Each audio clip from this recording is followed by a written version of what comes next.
Yo! Video games. So, anyways, just wanted to like jump in here and give like a more proper review for Resident Evil 9 now that I've had some time away from beating the game, completed it, and I'm not just off the cuff. I'm like reviewing it, right after I beat it after like 11 hours of playing it or whatever. And so rather than just being totally incoherent, like this is going to be a more like thought out, honest review and one with a lot more like time put into it, as far as just like letting my feelings kind of simmer on it.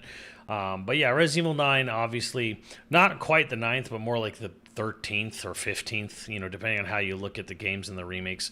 Long running series, been going strong for 30 years. It's at least 15, games deep, counting remakes as well and stuff. So, but yeah, we're getting long in the tooth on this franchise, but it's still very obviously very beloved. So, how do I feel about this game? Well, this game is very much a sort of, I guess, return. Some might say return to form, but very much a return to the series' roots kind of game. The idea being that it's a sort of dual campaign between a new protagonist, which is the daughter of a character from the Outbreak series, and of course, series veteran Leon Kennedy. And again, once again, this game is using with probably the latest build of the RE engine. So and again, it's you doing what the engine is meant to do, which is make like closed quarter spaces look really, really good. But yeah, like just getting this out of the way, like talking about it from a graphical setting, I think the best thing to say about this game, and this is a huge pro of the game, is that the game runs really well on pretty much everything it's on. It's very scalable. It's got a lot of high-end features. If you're on PC, you've got a lot of options for upscaling. You got a lot of options for ray tracing and types of ray tracing. It is a very, very well put together video game. And I mean, it came out day and date on the Switch 2, and the Switch 2 version runs really well. Barring a few kind of like areas that are a little like intense on the graphics, which does cause the frame rate to get kind of like down to 30. But like the fact that it runs above 30 almost all the time, and it runs close to 60 most of the time on the Switch 2 is just wow, what a testament to that engine. So yeah, it's a great looking, great playing game on whatever console you decide to get it on. And again, this is very much going what they started with Resident Evil 7, which is making these horror games in these creepy environments look really good, and it's playing out really well. So it is a just a pretty much like great experience graphically, kind of like start to finish. So it's a really well done game, and it's really showing off why the engine is great. However, once again, this is sort of a thing where the RE engine is fantastic at doing small scale or small corridor stuff. Doesn't really work as well for open world stuff as we've kind of seen with Dragon's Dogma and Monster Hunter Wilds. However, there are some kind of large areas in the game, and the game, at least on PC, which is what I'm playing and I played through it on, it held up really well as far as just performance, even in the larger scale areas. But I also intentionally did not run on ray tracing because I don't believe in ray tracing just being such a resource hog. I just opt to just not play it. And again, I played the game while recording it on stream, and there was like no issues whatsoever with the game. It just looked great the whole time. So this is another graphical showstopper game. However, there are areas in the game from an artistic standpoint, what they're going for. You definitely get what they're trying to do, but it does look a little blech, like intentionally, but also still just blech. And I don't want to get into too much spoilers about what that is. I'll save all the spoilers for the story segment stuff, but just a very kind of blech like area that they're definitely trying to make it look like that, but there are moments of the game that's going to remind you of the 360 PS3 era really, really hard. But it still is a very, very good looking game. Lots of detail everywhere you look. So I really have like nothing to knock really graphically about this game. It's just a great experience start to finish. Musically, I found the music pretty forgettable. There was one moment where I was like, man, if they don't use a music cue here, and they did use it. There was one moment where I was like, the music stood out because I was about to throw a controller if it didn't. But yeah, the music was there, unmemorable, kind of not really doing anything for me until like there's one moment where like you really were hoping it would, you would hope the music would be used well, and it was, and so that's good. But otherwise, kind of unremarkable, I will say on that end. Although I don't know how many people play Resident Evil games for the soundtrack, but this one, like when it needed to be good, it was good, but like it was otherwise kind of unmemorable. Voice acting is fantastic, kind of across the board. I do have issues more with the script and voice direction, particularly with the new character Grace. They kind of have her doing a lot of stuttering and sort of like shaky, scared voicing, which you kind of understand, but like she kind of goes in and out of it from beginning to end of the game. And I would understand if it was like a character quirk where it's like, oh, the character has a bit of a stutter or something. But she sometimes doesn't, and sometimes she'll say, she'll go through blocks of dialogue with no stutter, and then she goes back to it. And then the really frustrating part is after she's done so many crazy heroic things, and she'll kind of like, and then you're in the end game, and she still will just suddenly start stammering some lines again, like very scaredy cat like. So it's a very weird direction for the character. It kind of feels like anytime they had her start a sentence with a word that begins with W or with I, they're just like, oh, always stammer the W words, always stammer the I words, and then there's another weird thing where both Grace and Leon have this thing where they're constantly like breathing heavy. Where Grace is like, scared breathing, which kind of makes sense, but it's like by the end you're kind of wishing she would, would stop, or they wouldn't do it so often. And Leon is constantly like, kind of like huffing and puffing. And there is story reasons for it, but it almost sounds like, man, this guy's got real bad indigestion or something, because he's just like, and it's like, okay, I get it. He's labored breathing, like they kind of play the sound effect a little too much. So there's some audio choices on the direction level and sort of the script level that are kind of like, you didn't need to have them huffing and puffing all the time.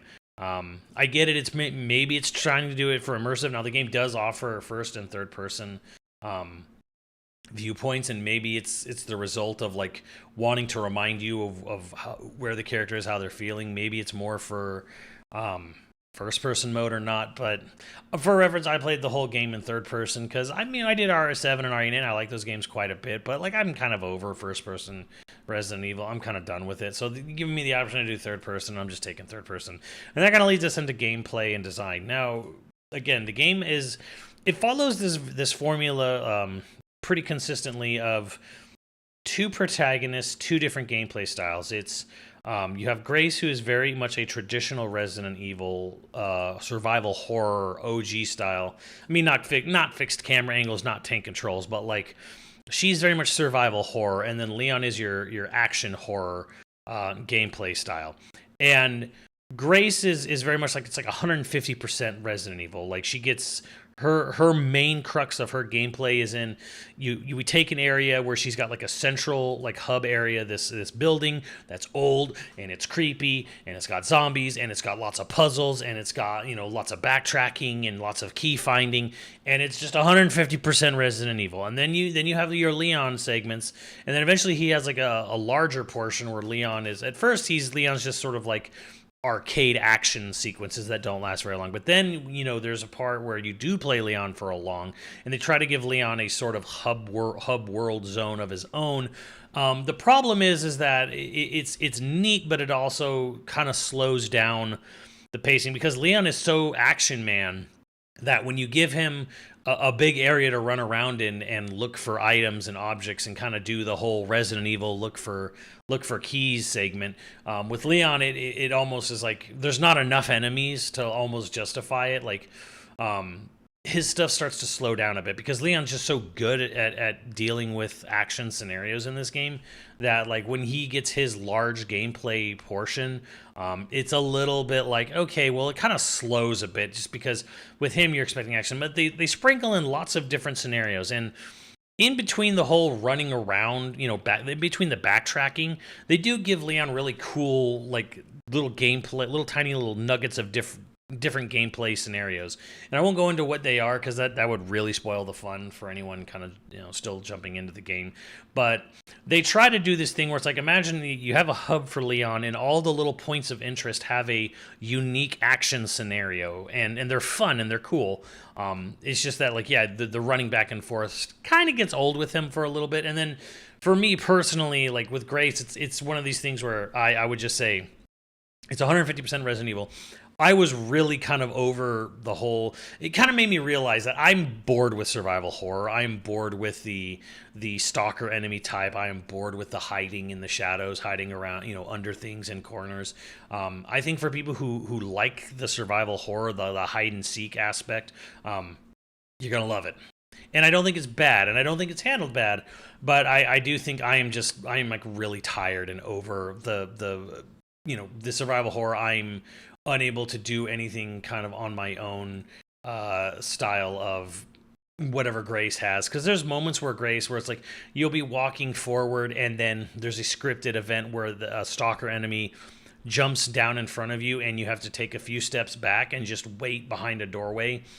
And then that's just literally it. Like, this is what the game wants. You are walking down a hallway, an undefeatable enemy appears in front of you, take 3 steps back, sit in a corner, literally wait for them to come towards you, not see you, turn around, walk away. Like, there's nothing you can do, and it is a scripted sequence. So there's no way around it. There's no like, there's no multiple scenarios or multiple routes or whatever. There's multiple moments with Grace where you can't do anything. Like, the whole point is to go over here, sit in this corner, sit under this object, under this bed, under this table, and wait. Just wait. That's it. That's all you can do. There's nothing else you can do. And to me, I'm just tired of that. I think for some people, like, the tension and the fear, maybe that's there for you. For me, it's just tired and old at this point. But I don't want to say it's necessarily bad because, frankly, it's what a lot of people want. People who love games like Alien Isolation and other types of Resident Evils where you're not a commando running around with lots of guns and stuff. I think it's obviously what I think a lot of people did want. But for me, it's kind of got a little old and stale, but not to a point that I'm like, oh, this game's ruined. It's like, no, it's just like it's doing what it wants to do. If there's any sort of real criticism, though, the harshest criticism I can give this game is that it's not 100. Like, I say it's 100% Resident Evil, but I mean that in like sort of like vibes and design, but you're only getting a bit of a survival horror. You're getting half a survival horror game and half an action horror game. Because the thing is with Grace is that she doesn't get a lot of upgrades. Like in traditional Resident Evil, in say remake, part 1, Resident Evil 1, Resident Evil 2, OG, Resident Evil 3, in the original Resident Evils, you would be, you'd have your back against the wall, you had to survive, ammo was scarce, especially in the first game. But what you do find over time is you do find, say, shotguns and flamethrowers, grenade launchers. You do find, bigger things to deal with. Grace basically only has her pistol, and she has a hand cannon with extremely limited ammo.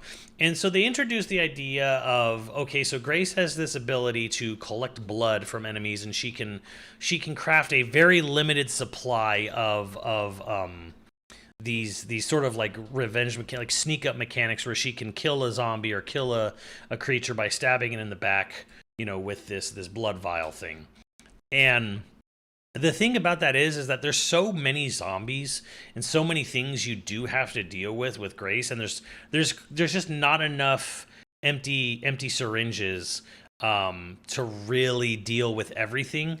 So you kind of like, she has this mechanic that doesn't really feel like it's really worth it, or like you're making crazy decisions. And a big reason for that is that you're not going to be in an area the whole time. Like in, say, Resident Evil Remake, you kind of stay in and around the mansion for a very long time, even towards the end of the game. You're going to be crisscrossing paths all the way till the end. Here, you know, because it's like the game is split between two protagonists, you're not going to spend the whole game in one specific area. Not, you know, not as Grace, not as Leon.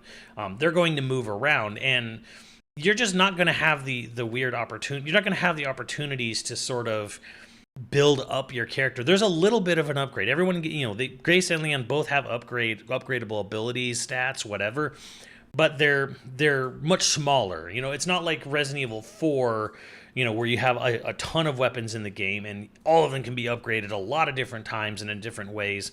And so Grace's mechanics and Leon's mechanics, like, they're only about half as deep as they would normally be if the whole game was dedicated to them or their gameplay style. So yeah, like I ended up basically not using Grace's mechanic much at all. I ended up using it for other things, but yeah, Grace has this weird mechanic where they want you to kind of try to, like, you know, get rid of zombie bodies, you know, before they mutate even further. They bring, you know, where they bring a sort of mechanic back from an older game. But yeah, it ends up kind of just like not being really worth it in the end, and it just kind of ends up being easier to run around. And one of the good things about this game is the zombies do have personality. Like, a lot of them have quirks, and you can use those quirks to your advantage, such as turning on and off lights, you know, or like moving things around a room or whatever, you know, or making noise. So there's a fun sort of messing around with the zombie. The zombies have like sort of like some quirk to them. And that is the fun part about it. But also, yeah, you end up kind of just, with Grace, you end up just sort of avoiding people. So because she doesn't really have any sort of extra weapons to get, you know, or really, you know, notable upgrade path to her character, you end up kind of just, it's like it feels like a little, I don't want to say half baked, but like it feels like it's half done. So you're only getting, that's like you're getting half of a delicious roll of sushi rather than a full roll of sushi. And then with Leon, you're getting like half a slice of pizza rather than the full slice of pizza, because Leon is fun and he's great, and you know, his combat axe is great. You know, it's a nice upgrade on the knife from RE4 remake, but again, he doesn't, you know, as many weapons as he does have and you can find with Leon, it's not as robust as, say, RE4 or RE4 remake.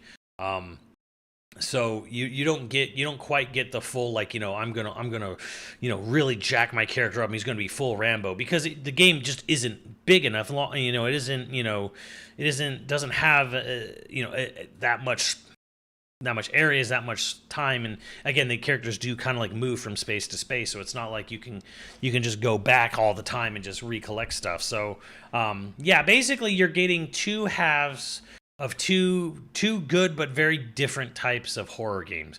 You're getting half of a great survival horror game and half of a great action horror game, and that still makes a pretty good game. But it does have this sort of like going to a buffet feeling, where you get, you know, you get a portion of this type of food and a portion of that type of food, and the food, assuming you go to like a really high-end Vegas buffet, it's really good, but it's also half a portion, and there's no going back for seconds, because this game is pretty light on content. There's no mercenaries mode, there's no bonus feature mode. You know, there's some challenges you can do, but it's also not quite, you know, as robust as, say, like Resident Evil 2 remake.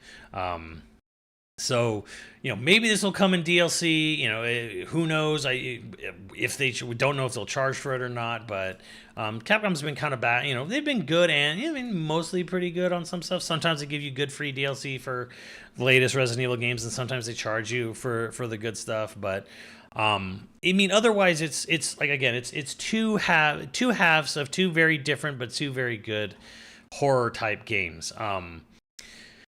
So all that being said, the last thing I kind of want to talk about is story. Now, this is the spoiler mode part of it. And like I said, story doesn't really affect the score. So just, I guess, getting it out of the way early here, how did I feel overall about the game? Again, I think sort of not having a full featured survival horror or a full featured action horror game, it does kind of make the game feel a slightly disjointed, and I think it hurts replayability a little bit, because if you don't enjoy, if you don't enjoy action horror, then you're not going to want to replay Leon's parts. And if you're like me and you're not really a huge fan of Grace's stuff and, hiding and waiting, you're really not going to enjoy replaying through Grace. So it's kind of like this, because it is two very different things. I think that kind of can hurt replayability a little bit. It doesn't have this sort of smooth progression of one style of like, I'm constantly beefing my character up, or I'm min-maxing my run, to get the best build the fastest, because you have two different characters, two different campaigns, two different gameplay styles. They don't really work off each other. I mean, there is the whole aspect of like, is what Grace does can affect what Leon encounters in some moments and some instances, but it's not like planning your route for the whole game. You just don't like that. So that being said, again, like if we want to, like, if you really want to look at it, like, I would say this game is an 8.5. It's not quite the best Resident Evil ever. It's not quite up to par with, say, Resident Evil 2 Remake. I would even say RE4 Remake is probably a little better than this game. But I think I liked it a little more than 7 and 8 overall. But yeah, it's a pretty great game, and I think it's going to have a pretty great time. But you are kind of getting like only half of each style of game. It kind of feels like, wow, we have a really cool, like I said, really cool survival horror, really cool action horror, but not a full serving of each. And then boiling it all down. So there's that for those of you who just kind of wanted just to hear about it. Just be like, oh, that's the score. Now, I want to talk about story, on the other hand. I will say this. This is the part this is where I get spoilery, because I've avoided spoilers as much as I could beforehand. So getting into the spoiler territory, the story for this game is stupid, but unfortunately, the game pretends like it's serious. It shoots itself choreographically and uses cutting and editing techniques from shows like Mindhunters on Netflix from David Fincher, and it tries to set itself up as this very serious, dark and brooding, survival horror game, and it comes off as basically the Resident Evil version of Rise of Skywalker, at worst, and maybe Alien Romulus at best. The game is, like I have said before, the game is a member berry factory, and how you feel about that, it kind of will depend on how you feel, about the lore of it. I feel it's pandering as shit. I feel like it's weird and retcon, like for someone who's been with the series from the beginning, it's retconning stuff for almost seemingly weirdly no reason. Not really sure why, but it's also it just throws shit in there because they're throwing it at you like it's Ready Player One. Like, hey, you remember the RPD station? You remember Wesker? Remember how Wesker could dodge bullets, Matrix like? Remember Mr. X? Remember Mr. X? When he picked up the helicopter tail, we're gonna have Mr. X, in the game, and he's gonna be in the RPD station, and he's gonna throw the helicopter at you again. You remember this? Remember Lickers? We're gonna have Lickers here. I remember. So the game is just it's 7 and 8 were both games that were about Ethan, and they're about this new mold monsters and all this other stuff, and then RE9 is like this sort of hard 180 pivot, run back towards the franchise. What do people remember? They remember zombies, they remember T-Virus, they remember Hunk, they remember Raccoon City, they remember Kendo, and they kind of sort of tried to make this as sort of like, oh, Leon has all this regrets and not quite PTSD, but all this, he wants to, he has all this guilt, from the, survivor's guilt from RE2 remake and stuff. And so they're kind of just trying, they try a little bit to tie it in narratively there, but it just kind of feels like, I don't know, to me, revisiting RPDs, it's neat, but it also feels very much like, Rey Skywalker going to the Death Star 2 ruins, and we're gonna go towards, we're gonna have a shot of the Emperor Palpatine's throne room from that game, and you're gonna remember that, so there's just a lot of things that are, it's just fan service for fan service's sake, Like they don't actually have any really good reason, for Zeno, like not Wesker, to take Grace to the RPD. Like he takes her there to show her a video on a laptop. He could have shown her that video fucking anywhere, but no, the game intentionally had him directly fly her to the RPD station, which she has no fucking, it means nothing to her, just so he could lure Leon there, maybe, so he could throw a Mr. X at him in the RPD station and have Mr. X, crash through the walls he didn't crash through in the original game. So you're going to run through the walls that Mr. X and RE2 crashed through in that game to escape Mr. X and RE9. The whole game feels like it came out of a fucking fan fiction. This is Archive of Our Own, writes the next Resident Evil. It's really weird. It's really pandery. The most interesting idea they have is in the sort of the bad ending, but even that would just be kind of like an unsatisfactory ass pull, just so they could set up a 10th game, and they already do kind of set up a 10th game anyways. But yeah, like the game is just, everything about it feels like a sort of like running back to what you remember from the old games, and I feel like if you really wanted to go, they really wanted to have this story set where they do. Again, this would have worked better if this game was set in 2002, like 4 years out, canonically 4 years after Resident Evil 2, right?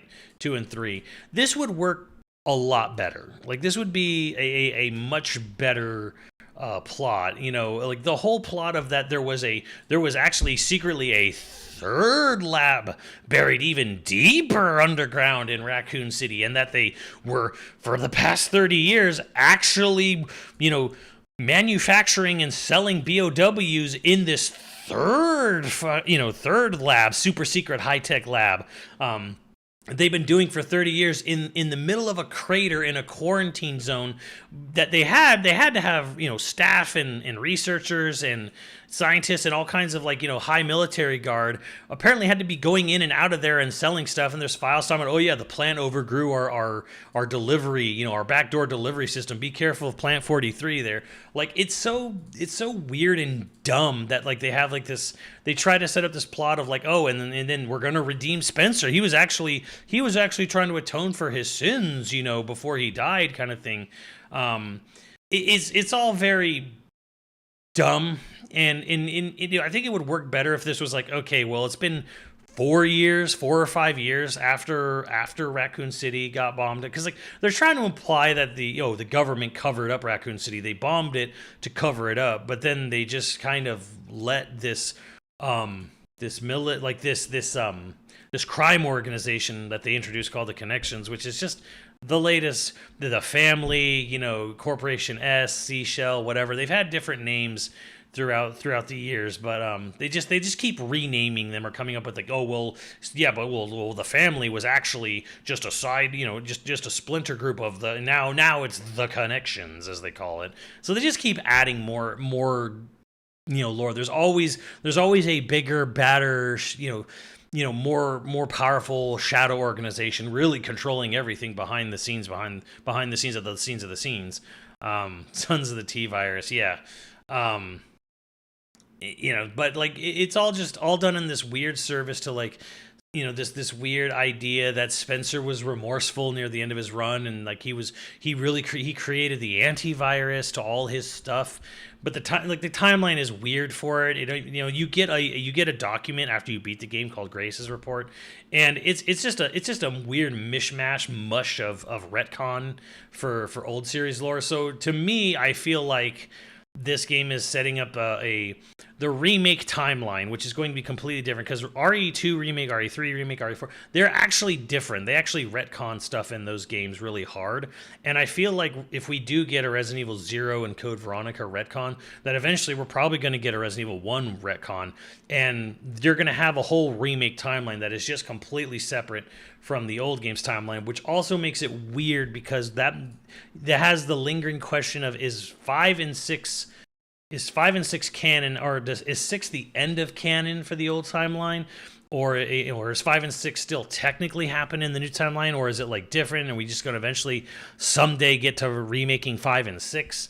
So it definitely seems like, again, and I've said this many times, they're making shit up as they go along.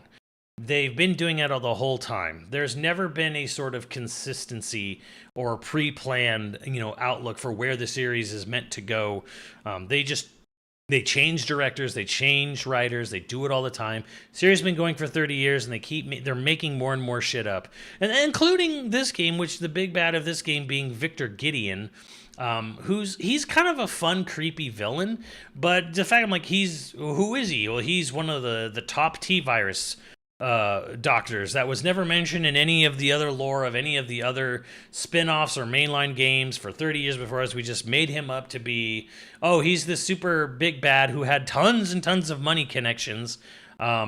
I guess, but like it was just never a thing before now, because now they made up this guy. And then the really weird thing too, and this is, again, since we're still talking about spoilers here, the end boss is, they literally just repeat an end boss. They take the end boss from Resident Evil 3 remake, and you just repeat it. You just do it without a ray gun. You just use your normal weapons to fight the same fucking end boss from RE3 remake and do the exact same things as the end boss of RE3 remake, but instead of shooting a big laser cannon at his head, you just QTE proc throw your axe into his head.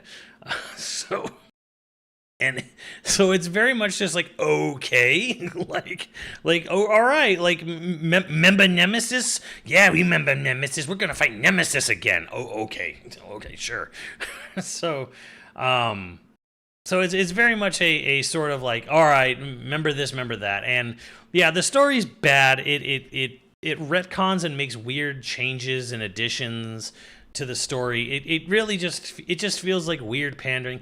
I think a lot of RE fans are probably gonna like it for that reason, because you get sort of Wesker, sort of Hunk back. You get you're gonna get Sherry Birkin, and you're gonna get a Grace Ashcroft tied to Alyssa Ashcroft, and we're gonna dive more into Oswald Spencer's backstory and more zombies and viruses and liquors, and yay. But to me, it just was like, to me, it's more of it's less of a yay old stuff, I know what that is, and more like, really, we're going back to this again.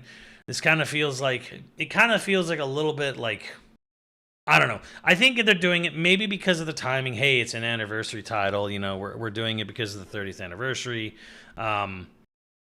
So that's great. But like for me, it just kind of feels like, yeah, I kind of feel like I'm just repeating stuff, because it feels less fresh and more kind of like, it just, because the whole thing of a fan fiction is, fanfics generally they don't usually create new stuff, and if they do, it's usually wild. But the whole problem with fanfics, and why fanfics get their sort of reputation, is because people just sort of re-envision and just sort of reheat everything they love about a movie or franchise, and just kind of like throw more of it into it. And that's what this game kind of feels like. It kind of feels like someone just opened a fridge, and they had all these different leftovers from all these Resident Evil games, and they took all the things fans like, threw them in the microwave, reheated it, and then served it up in a casserole and said, Resident Evil 9, here you go, here's the story. So yeah, the story, stupid. Stupid, pandery, fan servicey, just just the absolute just peak of like member berries. And yeah, like I didn't really do anything for me. I was more just kind of, to me, I was more just kind of like, it made me shrug, smirk, chuckle, chortle, but like I was never necessarily enthralled, and I was very like, and the most enthralled I got was that dumb as fuck motorcycle sequence in the story where which seemed to be ass pulled out of the Resident Evil Vendetta CG movie, but whatever, I'll take it. Like, I feel like the game is at its best when it's doing the most absolute batshit insane things that aren't necessarily repeats, although that is kind of repeating. It's repeating a movie though, so but hey, member berries, it's all people really want. I don't really want to. I think Resident Evil should become more anthology based. I think games should be more standalone. I think games should be disconnected. I think the villains, the virus, the whatever the threat is, should be completely divorced from each other, so you can have an anthology series. Basically what I'm saying is, Resident Evil games should be like Resident Evil 4, and that is moving the fuck on, moving them on and away into new villains, new threats, new biological terrors, and just like not knowing what's going to be around every corner and not wondering, oh, well, is my favorite character going to show up here? Is my favorite character going to show up there? Like, okay, did this character end up with that character? Did they marry? Did they date? Did they fuck? And it's like seeing the fandom lose its mind over Leon possibly wearing a wedding ring in the concept art, to me is like, this is exactly why Xenoblade 3 and 2, this is why Rex ended up the way he did in that fandom, because the creator probably was like, who did he end up with? It's like, fuck it, all of them. And then they all fucked. Leave me alone. Like, this is what you get. And like, I respect that even more now in hindsight, because seeing the fandom lose its collective mind about like, who did Leon marry? I'm like, who the fuck cares? It's not real. It doesn't matter. If it's important, they'll tell us, but they probably won't, and who cares? I cannot believe. I cannot believe, seeing it's been so weird to see the fandom lose its mind over the weirdest, dumbest things. But yeah, either way, story dumb, but not really the point of a Resident Evil game. Just it is what it is. But otherwise, yeah, the gameplay is solid. It gives you what you want. The graphics are incredible once again. And again, like, if you don't like one side of the game, there's always the other side that'll come back. So yeah, I mean, if you're not into survival horror, keep playing. You're gonna get the action horror, and then eventually you'll get a lot more action horror. And if you don't like action horror, then the first half of the game is actually going to be a lot of fun for you. So again, you're kind of going to get what you want, and then they start crisscrossing more. They have intervals more common and frequent as you get further in to the game. So yeah, overall, I think the game was a good time. I give it an 8.5. It's not the greatest Resident Evil, and I not quite top 5, but I can see the argument for top 10. But a good time to be had for everyone, who's into horror.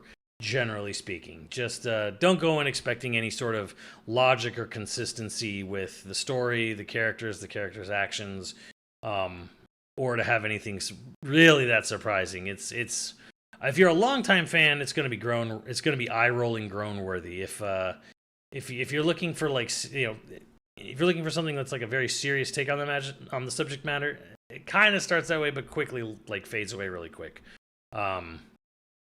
But yeah, it's a good time. I do recommend the game. I did have a lot of fun with it. I was like hooked when I was playing the game. I'd play for very long periods. It's not a very long game. It's about standard Resident Evil length. It's, if you're thinking, is it going to be on the longer side because it's two different protagonists? No. It's not as long as RE4 or RE5 or RE6. It's much closer in length to the more recent games. So yeah, overall, like I said before, and I have said before, a 8.5.